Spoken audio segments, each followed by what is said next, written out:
वह आखिरी सुबह थी जो राजन के जीवन में एक नया मोड़ लाने वाली थी। एक साधारण दिन की तरह ही शुरू हुआ, लेकिन उसके आगे क्या होने वाला था यह कोई नहीं जानता था। अगर तुम ये ट्रेन पकड़ते हो तो शायद यह तुम्हारी जिंदगी की आखिरी यात्रा होगी। राजन चौंक कर इधर उधर देखता है, लेकिन लड़की भीड़ में कहीं खो चुकी होती है। ट्रेन का हॉर्न बजता है। राजन के उलझे चेहरे पर सवाल उठता है, क्या यह सिर्फ एक मजाक था या कोई गंभीर चेतावनी? राजन ट्रेन में चढ़ जाता है, लेकिन उसका मन बेचैन है। वह खिड़की से बाहर देखता है, हर चेहरे को गौर से देखता है, कहीं वही लड़की दिख जाए। ट्रेन चलने लगती है। तभी राजन को सीट के नीचे एक कागज का टुकड़ा दिखता है। वह उसे उठाता है। हर सफर एक मंजिल पर खत्म होता है, लेकिन कुछ मंजिलें आखिरी होती हैं। क्या तुम तैयार हो? राजन की धड़कन तेज हो जाती है।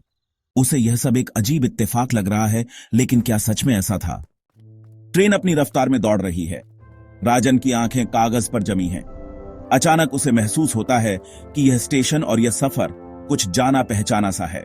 बेटा, अगर कभी कोई अनजान सफर में तुम्हें रोके तो समझना कि यह कोई इशारा है। जीवन तुम्हें कुछ बताने की कोशिश कर रहा है। राजन के पिता का एक हादसे में निधन हो गया था और वह बात हमेशा के लिए अधूरी रह गई थी, लेकिन आज अचानक वह शब्द फिर से जिंदा हो उठे थे। क्या यह सब सिर्फ संयोग था या किस्मत राजन को कुछ बताने की कोशिश कर रही थी? राजन तय करता है कि अगला स्टेशन आते ही वह ट्रेन से उतर जाएगा और इस राज को सुलझाने की कोशिश करेगा। लेकिन तभी ट्रेन अचानक रुक जाती है। यात्रियों में हलचल मच जाती है। आगे रेलवे ट्रैक पर तकनीकी खराबी के कारण ट्रेन को रोका गया है।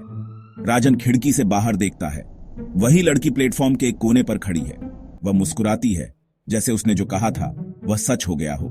राजन तेजी से ट्रेन से उतरता है और लड़की की ओर बढ़ता है, लेकिन वह भीड़ में गुम हो जाती है। क्या होता अगर मैं इस ट्रेन में ही रहता? वह मुड़कर ट्रेन को देखता है और उसकी आंखों में अजीब सी चमक आ जाती है। आज उसे महसूस हुआ कि कुछ सवालों के जवाब कभी नहीं मिलते, लेकिन कुछ फैसले हमें बचा लेते हैं। राजन धीमे कदमों से स्टेशन से बाहर निकलता है। कभी कभी जिंदगी खुद तुम्हें रास्ता दिखाती है।